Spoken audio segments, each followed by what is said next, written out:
L'humoriste Martin Petit a touché à tout en plus de 35 ans de carrière. Maître du stand-up, animateur radio, il a aussi co-scénarisé le film Starbuck. Il a connu un énorme succès en écrivant et jouant dans 5 saisons de la série Les Pêcheurs. Es-tu capable d'être positif? Oui. Bon, tu l'as dit, oui. Ça te fait mal? Non. Hey! Sa série a d'ailleurs été adaptée sur Netflix sous le titre The Cabin. Il a commencé sa carrière en humour avec le groupe Les Bizarroïdes. Et puis, en solo, il a remporté de nombreux Oliviers, notamment pour humoriste et spectacle de l'année.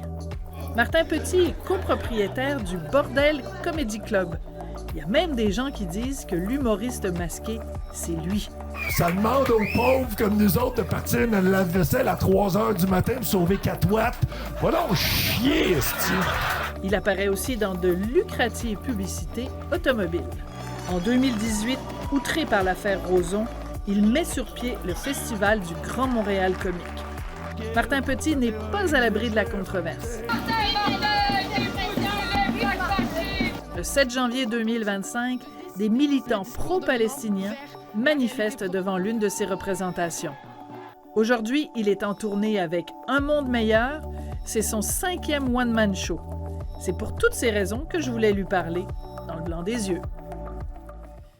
Bonjour, Martin Petit. Bonjour, comment ça va? Très bien. Ouais. Écoute, c'est la première fois que j'ai un invité qui rit tout le long de la capsule à son sujet. Qu'est-ce qui te fait rire là-dedans?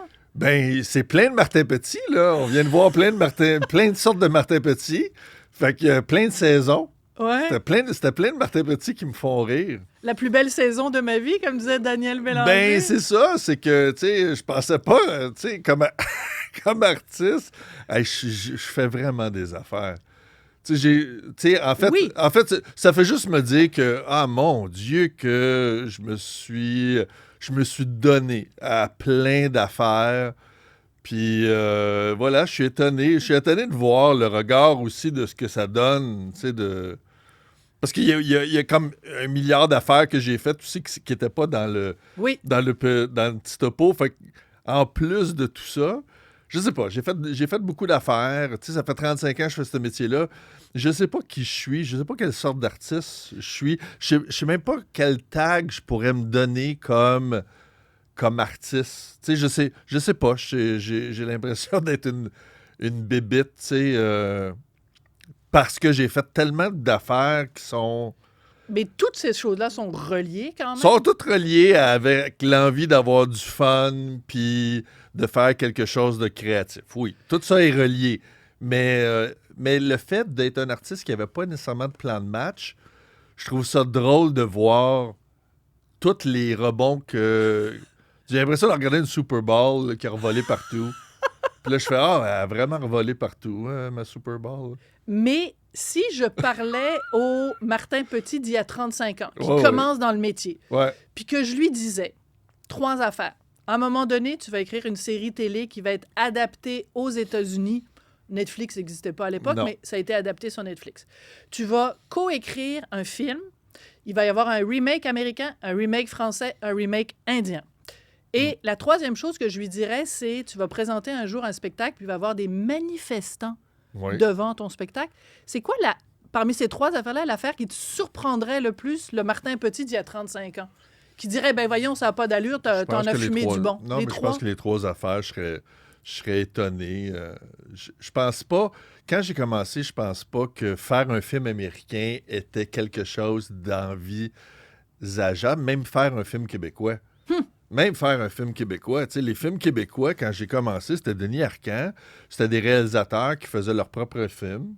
Est-ce que tu avais le syndrome de l'imposteur quand tu as écrit Starbuck, coécrit avec Ken Scott? Non, parce que quand il est venu le temps de faire Starbuck, c'est comme si j'avais...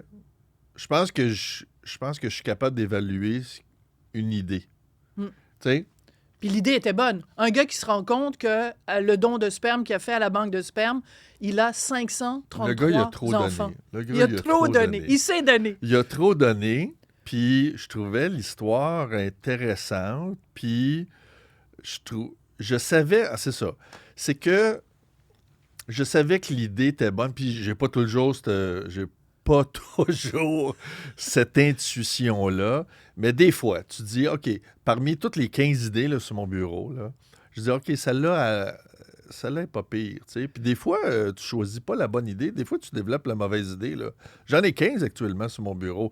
Je suis en train de développer la bonne, je sais pas, l'avenir va nous le dire, mais là, dans ce cas-là, quand on a commencé, Ken et moi, à travailler sur Starbucks, mon feeling, c'est qu'on était en train d'écrire un film qui... C'est une histoire qui n'avait jamais été faite au cinéma. Fait que mon feeling... était bon. C'était que ça devrait être international, cette histoire-là. Mais quand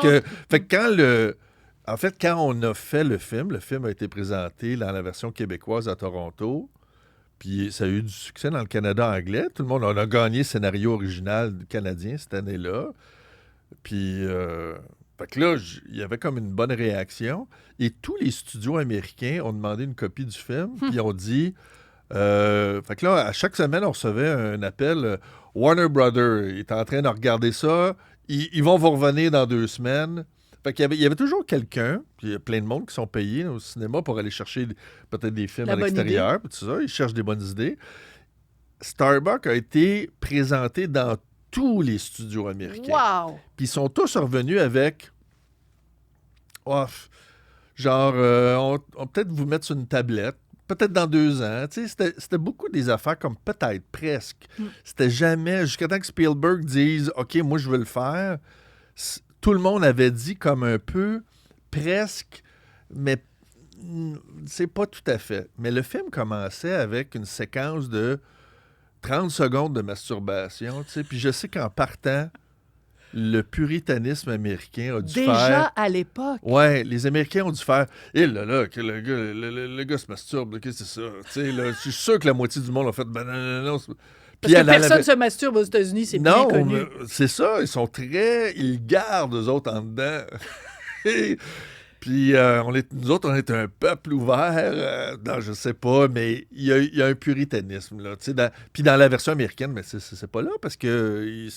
Ils ont coupé au montage pas au montage, au scénario. Là, ils ont fait comme, hey, votre film est parfait, on va juste enlever le gars qui se crosse au début.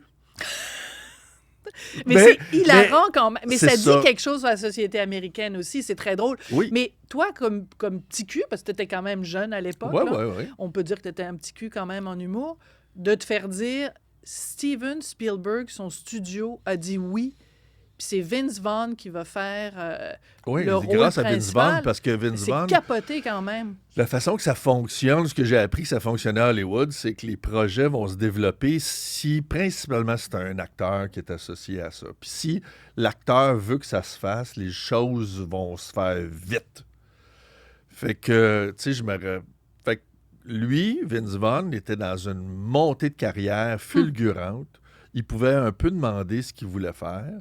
Fait que les gens, ils l'approchaient puis ils demandaient « Tu veux-tu faire ça? » Puis il était dans un buffet à volonté de projet. Puis il y a quelqu'un qui a eu la bonne idée de faire comme « Ben, gars, il y a cette idée-là, puis toi, puis là, ça va faire ça. » Fait que là, c'est ça qui a fait... Tu sais, Starbucks a donné 3 films, mais aussi dans un temps record. J'étais pas chez nous à attendre la bonne nouvelle pendant 7 ans. Tu sais, il s'est fait, là... Ça s'est fait... Bing, bang, bang. Film québécois, film américain, film français, film indien. La semaine magique de ma carrière, là, ça a été que je suis allé à Paris assister à la première de Fonzie, qui était la version française. Le titre français, c'est Fonzie, je sais pas pourquoi. Ben oui. Peu importe. Donc, je suis à la première à Paris de la version de Starbucks. Je reviens à Montréal, 2 jours de break, puis là, je m'en vais à Los Angeles, puis là, j'ai la première de Delivery Man, qui est la version américaine. Puis là, j'ai un ami qui est à Los Angeles qui me prête sa maison dans les Hills, puis tout ça, puis il me prête son char. Fait que là, je suis avec ma blonde, puis on se promène en auto à Los Angeles. Puis là, je dis, hey, c'est la première ce soir. On va passer devant la fameuse... où ils font la première du film, là, au Chinese Theater. Puis là, ils sont en train de dérouler le poster. Ils bloquent la rue. Fait que j'arrive, moi, avec le char. J'adore ça. Ils me bloquent la rue devant moi. Ils disent, attendez, bloque la rue. On déroule le poster. Et le poster, c'est le poster de Les Deliveryman, il fait 7 étages. Poster! Tu sais, tu déroulais un poster de 7 étages. J'avais jamais vu ça de ma vie. Puis là, mon nom est à la fin du poster. Fait que là, je disais, non, on va regarder jusqu'à temps qu'il déroule. Puis là, pauvre, à la fin, je suis le plus proche de la rue. Petit. Non, mais j'étais en bas. Tout le monde le voit. Ça fait en sorte que je suis le plus proche de la rue. Tu sais, là, fallait. Vince Vaughn, c'était marqué 7 étages plus haut. Moi, j'étais à la fin. Fait que là, 2 heures plus tard, j'étais bien en gala, puis je passe à la rue. Tu sais, c'était un peu absurde. C'est un peu surréaliste. Mais le film a fait beaucoup d'argent. Est-ce que c'est, de tous les projets que j'ai énumérés dans la petite capsule qu'on vient de voir, est-ce que c'est ton projet le plus payant? Oui, c'est sûr que c'est le plus payant. Puis ce qui est normal, parce que c'est un projet qui a généré, je sais pas, moi, autour de 50 millions de dollars. Fait que, tu sais, je pense que les artistes, c'est un peu normal qu'on soit payé en fonction Bien sûr. de ce qu'on génère. Mais tu sais qu'il y a comme les un joueurs de tabou hockey, au Québec. là. Il y a un tabou au Québec. Justement, un joueur de hockey, les gens vont comprendre qu'il fasse un contrat de 10, 15, 20 millions. Ben oui, Mais parce tu sais, qu'il fait toi, t'es faire... un saltimbanque. Comment Ouais, ça se mais fait il fait que tu faire te de mets l'argent. riche? Non, c'est pas ça. Si tu fais... Tu sais, je pense que tu viens très riche si tu fais des Starbucks à chaque année, tu sais, ce qui n'est pas le cas, là, mais c'est-à-dire que si tu fais faire énormément d'argent à du monde, un projet comme Starbucks, mettons, ce scénario-là, là, j'ai calculé qu'il a généré autour de 80 millions dans le monde avec toutes les versions. Écoute, si je n'avais pas été payé, c'est mon idée. L'histoire, elle vient de moi. C'est mon idée. T'imagines-tu? Ton idée, ton histoire, ça génère 80 millions que tu ne fais pas une scène. Ce serait de l'exploitation la plus éhontée. Ce serait un crime. Fait que, Mais est-ce que tu reconnais qu'au Québec, les gens ont un malaise avec l'argent? Tu sais, mettons, si je te demandais franchement, là, non, mais quel montant t'as fait? Ben, tu me le diras pas parce que tu sais qu'il y a des gens qui vont capoter sur le montant. Non, pas tant. Non? Je sais pas s'ils capoteraient. C'est sûrement... Fait que c'est quoi le montant? C'est plus... La meilleure réponse que j'ai pour ça, c'est plus que moi je pensais, puis c'est moins que ce que le monde s'imagine dans leur tête. Parce que dans leur tête, là, il faut que ça reste magique.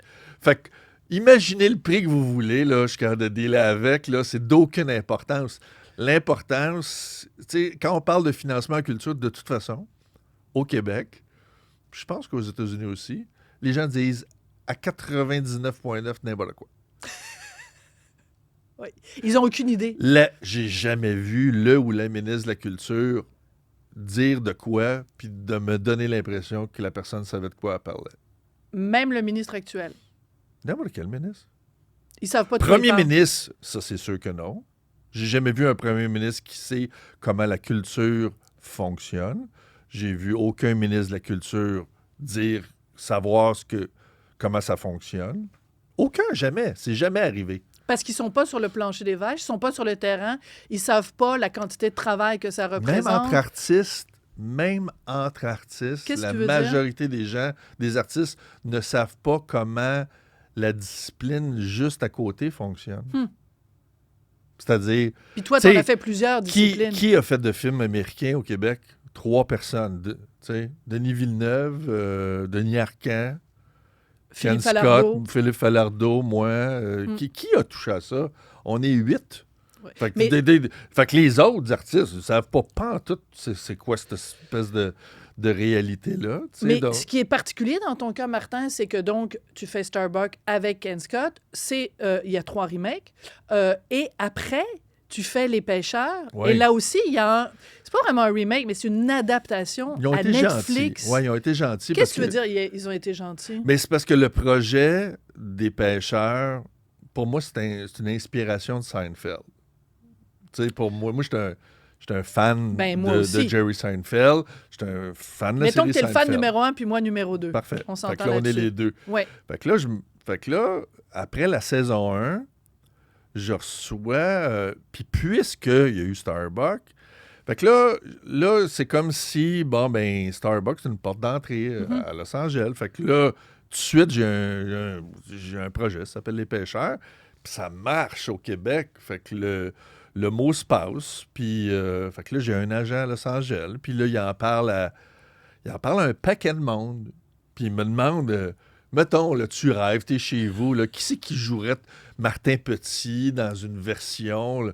Puis là, je sors des noms, puis là, je m'amuse, puis tout ça. Puis, deuxième nom, c'était... Jason Alexander. C'était Jason Alexander. Qui joue le rôle de George dans Seinfeld. Dans Seinfeld. Fait que là, lui, il a reçu l'invitation à regarder Les Pêcheurs, puis à considérer Les Pêcheurs comme un projet. Puis, son agent a fait « Non, Jason n'est pas disponible. Demain, on tourne un pilote pour une comédie. » Fait que, non, merci. Pendant le pilote le lendemain, pendant le tournage du pilote, c'est son agent qui me l'a conté, elle dit c'était tellement poche que ce qui tournait, puis ils sont en tournage. Elle dit non, c'est mauvais ça, c'est mauvais. Là, elle est sortie du studio, elle a dit Martin Petit, son projet, je peux-tu le rencontrer demain? Pendant qu'il est en train de tourner le pilote. Fait que je me ramasse en Zoom avec elle, l'agent de Jason Alexander, puis Jason Alexander. Fait que là, on zoom, puis là, c'est sûr, là, tu sais, là, je suis chez nous, mon premier Zoom, c'est avec Jason Alexander. C'est absurde. C'est un rêve. Tu sais, je veux dire, je fais juste...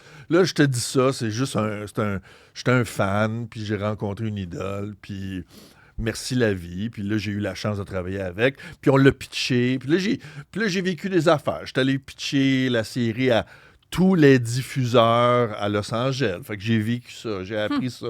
J'ai parlé avec du monde là-bas. Fait qu'au final, tu sais, ça n'a pas fonctionné, mais...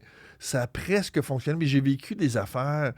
J'ai vécu une affaire très drôle, très parlante sur le décalage entre la télé québécoise puis la télé américaine. C'est quoi? C'est que, tu sais, on fait la télé, tu sais, les Québécois, puis depuis qu'on est en Amérique, on fait de la magie avec pas grand-chose. C'est vrai. Tu sais, on a découvert le Mississippi avec des canaux. À partir de là... Moi, je suis un fan d'histoire. Ouais. Fait que là, tu sais, on a un canot, 2 rames, puis on découvre la Nouvelle-Orléans. Tu sais, c'est quand même... nos ancêtres, les Français. Nos ancêtres, voilà. Fait que là, on est 400 ans plus tard, on a 2 caméras, puis on fait des émissions, puis on n'a pas de budget. Fait que là, tu sais, on est encore avec un canot de 2 rames, puis des fois, on fait des bonnes affaires. Puis les Américains, ils ont un paquebot. Les Américains... ils veulent pas ça. Ils veulent pas 2 canots en aviron. Ils veulent quelque chose. Ils veulent voyager jusqu'aux confins de l'univers avec des vaisseaux spatiaux. Fait que là, ils savent... Tu sais, je suis en train de pitcher Les Pêcheurs à un diffuseur. Puis là, il me dit... puis moi, quand j'ai pitché l'émission au Québec, la beauté des Pêcheurs, puis dans le fond, c'était pas vrai au final, mais c'était genre, ça coûtera pas cher. On va être 3 humoristes dans un petit chalet. Ben oui. Ça a l'air d'une petite fin de semaine qui coûte rien. Tu sais, finalement, ça prend 3 jours de tournage, puis 40 personnes, puis... 2 semaines à écrire. Puis tout le monde, il faut qu'ils couchent dans des chalets, eux autres aussi. Bref, c'était pas une émission qui coûtait pas cher, mais ça avait l'air de coûter pas cher au début. Ce qui fait en sorte que je peux continuer à parler, puis parler du projet. Ça a l'air de pas coûter cher. Aux États-Unis, ils me posent la question, ils disent OK, mais... il dit là, OK, vous êtes 3 dans un chalet, mais... Puis là, il me regarde, là. Genre, y a-tu comme un maire du village avec, tu sais, un laitier? Puis tout, tu sais, ils commencent à me proposer, tu sais, genre, y a-tu un village, puis plein de monde dans le village? Puis moi, je vois ça avec mes yeux. J'entends ça avec mes oreilles de Québécois en me disant, c'est un piège. C'est un piège. Non, rappelle-toi, la force de l'émission, c'est qu'il n'y a que 3 humoristes, ça coûte pas cher. Mais pas aux États-Unis. Pas eux, sky is the limit. Non. Mais... Je dis, c'est cool, on est 3 humoristes dans un chalet. Puis là, j'ai vu la déception dans le regard de la personne à qui je parlais. Puis je dis, OK, là, je viens de frapper dans le vide. Là, j'ai... Est-ce que je peux résumer en disant, au Québec, on voit petit, non, sans faire de jeu de mots, et aux États-Unis, ils voient grand? Non, on voit réaliste. Ouais. On n'a pas d'argent. On ne commencera pas à rêver puis à imaginer des affaires qu'on n'a pas. On n'a pas d'argent, ça c'est pas vrai. Fait que c'est réaliste de dire, écoute, arrête ton projet. Je ne sais pas comment le financer. Mais quand je parlais à cette personne-là, derrière lui, il y a le poster de Walking Dead. Puis là, je vois les 2000 zombies sur le poster, puis je fais, ben c'est sûr que Walking Dead, ce serait pas un succès s'il y avait eu un zombie Au Québec, il y aurait eu pendant un seul 14 zombie. saisons. Au Québec, une affaire de zombies, il y a 2 zombies, c'est tout le temps les mêmes, ils se promènent. Puis là, tu peux pas les tuer parce que là, tu viens de tuer les seuls zombies qu'on a. Puis là, juste maquiller zombies, ça coûte bien trop cher au Québec, tu sais. Auto-maquille-toi, tu sais. Fait que la déception... Fait que là, j'étais en train de dire, moi, ce que je pensais qui était la force créative de mon émission, la force langue de mon émission, c'était... Aux États-Unis, ben, ça devenait un défaut. Parce qu'eux autres, ils auraient aimé ça que je dise, oh oui, ben là, il y a un village. Puis là, puis il y a le maire, puis il y a la belle-sœur. Puis là, c'est plus 300 figurants. C'est plus les pêcheurs que j'avais finalement, imaginé. ça s'est fait, mais... Ah oui, mais là, dans une version là, complètement qui a rien à voir. éclatée, faite sur mais mesure est-ce que pour ça a Bird été Crusher. payant? Est-ce que ça a été payant? Ben, c'est tout le temps payant quand quelqu'un fait quelque chose puis t'as pas eu à travailler pour, tu sais. Tu sais, c'est-tu la version que j'aurais aimé que ce soit? Non. Tu sais, je veux dire, moi, c'est une version scénarisée. Ils en ont fait une version non scénarisée. Ce qui fait en sorte que... Mais j'ai gardé mes droits d'une version scénarisée. Fait que si quelqu'un, à un moment donné, décidait de dire « Ah, les scénarios sont bons, on va les refaire », j'ai encore les droits pour le refaire. C'est juste que, tu sais, dans le monde de l'humour... On aime ça, faire des projets originaux. Fait que je savais que ça brûlait. Je savais que peu importe l'adaptation qu'il allait faire, ça allait brûler ce concept-là pour le monde de l'humour. Je comprends. Pendant plusieurs années. Mais écoute, la run que j'ai eue, le plaisir que j'ai eu, c'est une série, tu sais... Moi, l'adaptation américaine, c'est pas le but.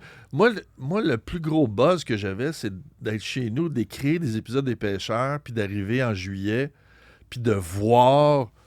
J'arrivais sur un plateau de tournage, puis de passer de « j'ai imaginé quelque chose » à « ce quelque chose-là est là, là. » Tu sais, je veux dire, une chaloupe qui coule, tu sais, je sais pas, moi, une affaire qui pogne en feu, puis, tu sais, des cascadeurs. Tu sais, ça, ce plaisir-là, il me quittera jamais, ce souvenir-là d'arriver sur le matin puis de faire « Ah oui, c'est vrai, j'ai écrit ça au mois d'octobre. » Puis là, tu fais « Ah oui, il y a un cascadeur, puis là, ça va se faire. » Mais Martin, est-ce que tu te rends compte que depuis le début, là, ça fait comme 22 minutes qu'on parle, il y a une chose qui me frappe, mais c'est comme une tonne de briques.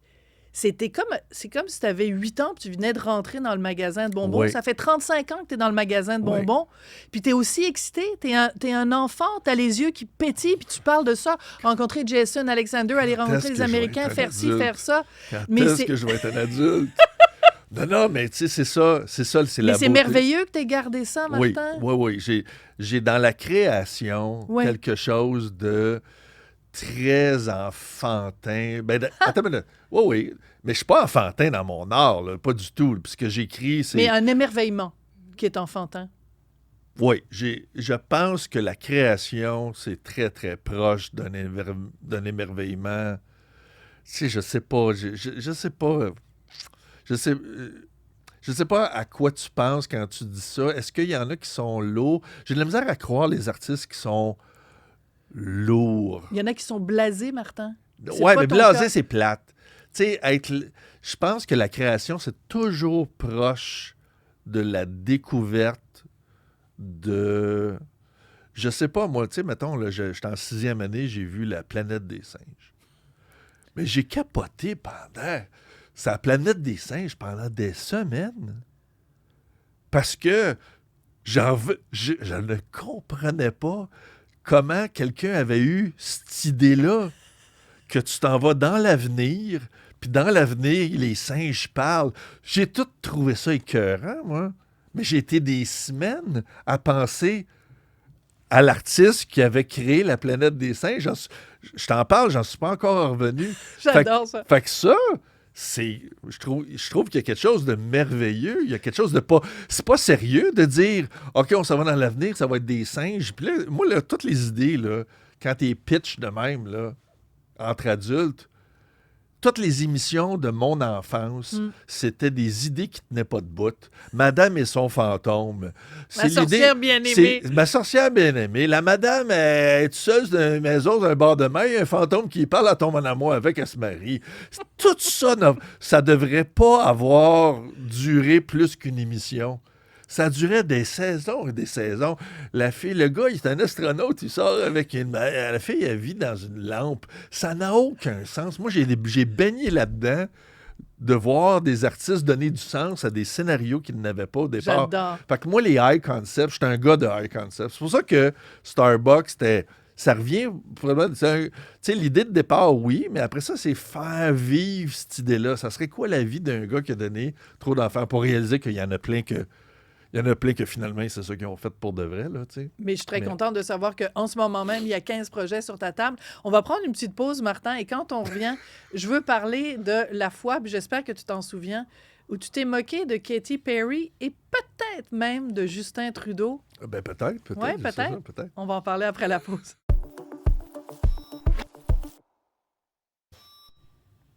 Martin, tu fais rire les Québécois de toutes sortes de façons, avec le stand-up, avec des séries télé, avec des films, de toutes sortes de façons. Mais tu les fais rire aussi avec ton compte Twitter, anciennement Twitter, maintenant X. Et moi, tu me fais rire parce que en une phrase, c'est le format de Twitter, tu arrives à résumer, à encapsuler une situation. Donc, je veux te citer un tweet que tu as fait au mois d'octobre. Yes. Depuis qu'elle est allée dans l'espace, parce qu'on sait qu'elle est allée dans l'espace, depuis qu'elle est allée dans l'espace, Katy Perry semble avoir développé une passion pour le vide. Puis tu as sorti ça au moment où elle a commencé à fréquenter Justin Trudeau. Tu te fais pas des amis quand tu écris des choses comme ça? C'est-à-dire? Ben, tu le sais qu'il y a plein de gens qui aiment Justin Trudeau, donc c'est un peu méchant comme commentaire quand même. Oui, c'est ça. Comparé à ce qui se disait à l'époque à Piment Fort, je pense pas que c'est très méchant, là. Je trouve que c'est très classique.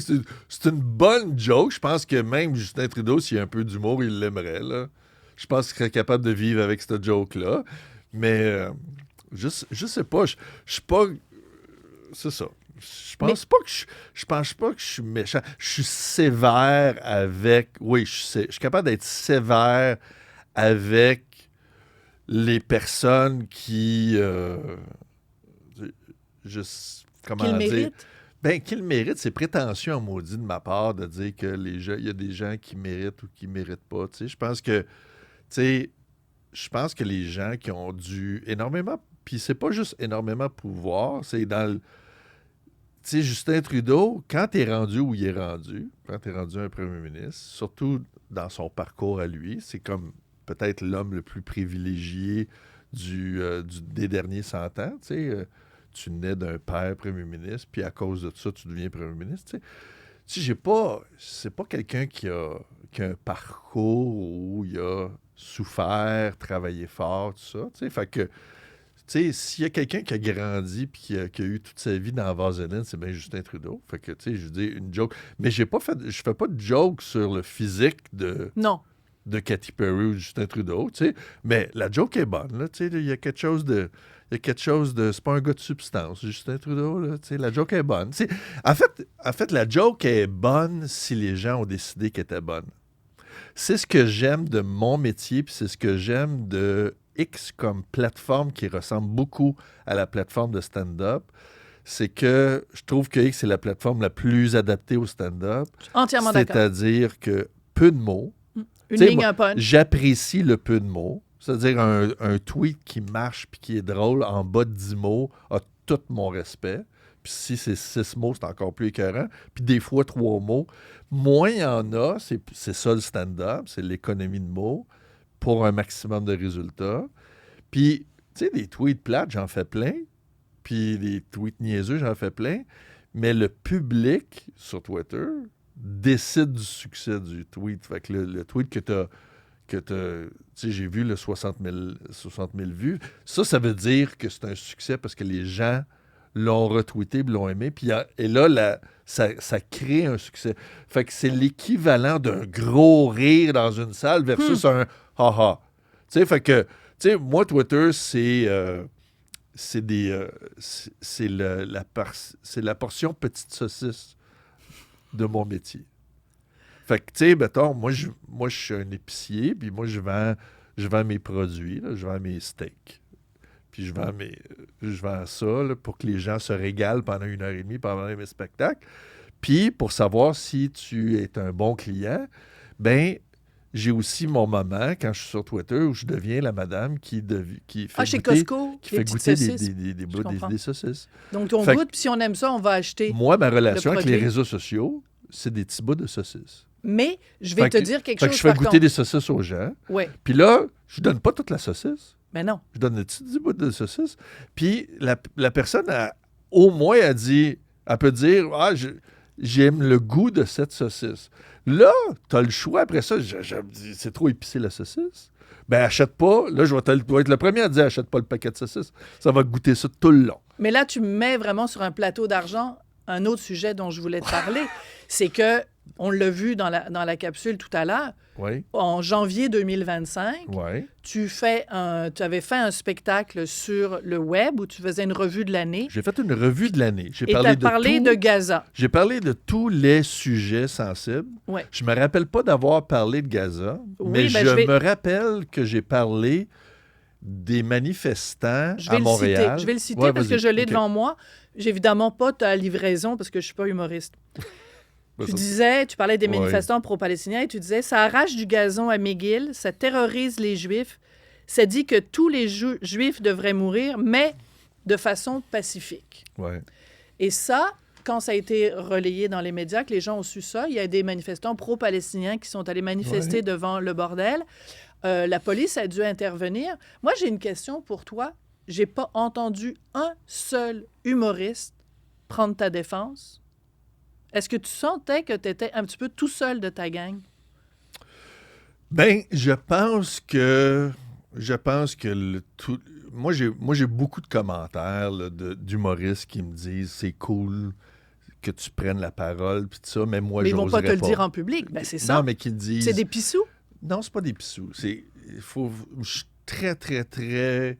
Faut être très... avoir beaucoup d'empathie pour les artistes. Que des gens pensent qu'il y avait vraiment un génocide, puis qu'ils voulaient me le dire à moi, m'expliquer à moi leur réalité, c'est correct. Pour moi, c'est pas un scandale tant que ça. C'est juste impoli d'aller devant je trouve ça très impoli, puis limite, à la limite, je sais pas, je vais utiliser le terme impoli, d'aller devant l'endroit où la personne travaille avec un mégaphone, commencer à crier, de me prêter des intentions que j'avais pas. Tu sais, je trouve ça niaiseux, ça m'impressionne pas. Pour moi, c'est pas un scandale. Pour moi, c'est pas un scandale parce que ces gens-là sont jamais revenus. Finalement, ils n'existent, tu sais, je veux dire, on les voit plus. Ils sont pas en train de manifester pour les femmes en Iran en ce moment. C'est le silence radio. Tout le monde se fait massacrer en Iran, mais là, ces gens-là sont plus là. Tu sais, c'est des gens qui ont une vertu sélective puis qui m'impressionnent zéro. Mais tu sais que ce que tu viens de dire, c'est très politiquement incorrect en ce moment. Non, je pense pas. Je pense que les plus grands... Tu vas pas te faire des amis en disant ça, c'est sûr. Ben, je veux dire, je suis pas pour la guerre, je suis pas pour qu'il y ait des victimes. Je veux dire, pour moi, quand il y a eu le 7 octobre, tout le monde qui est contre la guerre aurait dû manifester en disant remettez les otages. C'est quoi cette histoire-là d'otages? Pourquoi il y a des bébés? Pourquoi il y a des bébés dans des tunnels? Remettez les bébés, arrêtons la guerre. Personne ne demandait ça. Mais il n'y a aucun humoriste au Québec qui a eu... Tu n'es pas obligé, comme humoriste, de te positionner dans toutes les affaires. Okay, parce que ça devient lourd. Là. Mais Virginie Fortin, qui est humoriste, elle aussi, a été hyper choquée par ton spectacle. Ouais. Et elle a dit à nos collègues journalistes, l'humour, ça sert à panser les blessures, ça sert à faire du bien. Dans ce cas-ci, je trouve qu'on a utilisé l'humour pour propager des idées qui sont un peu plus vilaines, qui ne font pas du bien. Es-tu d'accord avec cette définition de l'humour, que c'est là pour panser des blessures? Ben oui, elle a droit à sa définition. Moi, je pense que l'humour, effectivement, l'humour, c'est une façon d'exprimer ta vision du monde. Je pense pas qu'on est là pour penser les blessures de toutes les situations. Je pense pas qu'on est des infirmiers ou des infirmières. Je suis pas... tu sais, faut traiter honnêtement de sujets qu'on a envie de traiter puis d'avoir du fun dans la vie des gens. Je suis pas là pour imposer une vision quelconque de la société. Puis encore là, le public décide, c'est ça que j'aime, le public décide si j'ai raison ou pas raison. Fait que dans le cas de ce que j'ai fait avec l'humoriste masqué, je regarde les commentaires que les gens m'ont laissés, puis le succès que ça a eu sur le web. C'est des millions de personnes qui ont regardé les capsules. Les commentaires positifs sont extraordinaires. Fait que le public, lui, a décidé que non seulement j'avais raison, le public a décidé que c'était drôle, puis que c'est moi qui avais raison. Parfait. Fait que je vais laisser le public choisir. Si le public avait dit « Non, gars, les manifestants avaient raison. » Non, le contraire. Le public a décidé que c'est moi qui avais raison dans cette histoire-là, puis que je l'avais abordé de façon lucide. Je n'étais pas gnangnan, puis je serais jamais du bord des terroristes. Il y a des affaires, il y a des limites que moi, je suis pas, j'ai pas d'empathie pour le terrorisme. Puis je m'étonne qu'au Québec, c'est comme si le lendemain, le 11 septembre 2001, il n'y avait personne pour prendre le parti pris d'Oussama Ben Laden. Mais en 2026, il y en aurait. C'est le changement que je constate du Québec. C'est inimaginable, le 12 septembre 2001, qu'il y ait du monde qui aurait fait « Oui, mais il faut penser... faut penser à l'autre côté. » Je comprends où tu t'en vas avec ça. Fait que, moi, je suis cette même personne-là qui a vécu le Bataclan, qui a vécu Charlie Hebdo, puis il n'y a jamais eu ou Samuel Paty qui se fait décapiter en France. Il n'y a jamais eu dans ma tête oui, mais il a provoqué. Non, je ne serai jamais du côté des gens qui sont des terroristes. On va prendre une petite pause, Martin. Fait que c'est ça, voilà. On va prendre une petite pause et quand on revient, je veux qu'on parle d'un cas de plagiat qui te concernait. Gad Elmaleh, quand même, qui le gentil Gad. T'a emprunté. Donc, ton ami Gad. On va parler de ton ami Gad Elmaleh en revenant de la pause.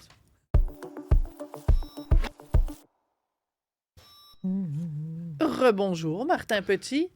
Je demande toujours à mes invités d'apporter un objet qui leur ressemble, qui les définit. Je le vois, là. Dans ton cas? Oui. Je le vois dans ton cadre. J'en ai apporté 2. Ah, ben oui. Juste pour te faire sourire. Oui, merci. Est-ce que je peux le porter? C'est ça, tu peux le porter. Donc, l'humoriste masqué, peut-être c'est toi, peut-être c'est pas toi. Mais peut-être que c'est toi. En tout cas... Ah, c'est peut-être moi. C'est peut-être Lise Dion. C'est peut-être moi. On ne sait plus. On sait plus. Là, ce qui est magnifique, c'est que là, je sais plus à qui je parle. C'est peut-être la Sophie masquée. Ben, je sais pas. C'est peut-être Mariana Mazza. Je sais pas, on sait pas c'est qui. Ah, bon. Oui. Non, j'ai amené un livre que, quand tu m'as posé la question, je me suis rendu compte que j'ai ce livre-là. Un recueil de poésie. Non, mais ce livre-là, je l'ai donné à peu près à 4-5 personnes au fil des ans. En fait, à chaque fois que je le vois quelque part dans un magasin, d'une librairie, évidemment, pas chez Jean Coutu, mais je l'achète. J'achète chaque... Mais j'aurais jamais cru... Je l'achète toujours. J'en achète, parce qu'il est petit, je le traîne en tournée, puis voilà, c'est un idole. C'est le seul artiste que je suis allé en vacances, puis je suis allé résider dans sa ville natale. Je suis allé me promener dans les rues. C'est où la ville natale de René Char? C'est Île-sur-la-Sorgue. Ah oui, dans le sud de la France. Oui, près de Cavaillon, puis de... Mais je trouve ça très touchant parce qu'en 2026, il n'y a plus personne qui lit de la poésie. En tous les cas, il y en a peut-être 2, c'est-à-dire toi numéro 1 puis moi numéro 2. mais je trouve ça magnifique mais c'est un beau livre. Que tu cites de la poésie. Est-ce que tu en écris de la poésie? Non, je suis pas bon. Mais ce livre-là, il est intéressant parce que c'est le livre c'est un poète français. Je pense qu'en France, je pense que il est très connu, René Char. Tu es obligé de lire. C'est le tu le lis à l'école. Tu n'as pas le choix à l'école. Mais sinon, là, à chaque fois que je dis René Char, les gens se disent « Ah, le fils de Céline. » Non. Excuse-moi.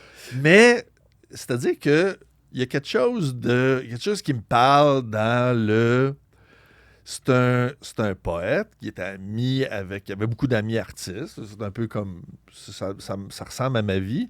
Mais la Deuxième Guerre mondiale arrive, puis il devient un résistant. Fait que c'est pour ça qu'il en parle en France, parce qu'il a pris... Il avait un gun, puis il était caché dans la forêt, puis là, il se battait contre des Allemands.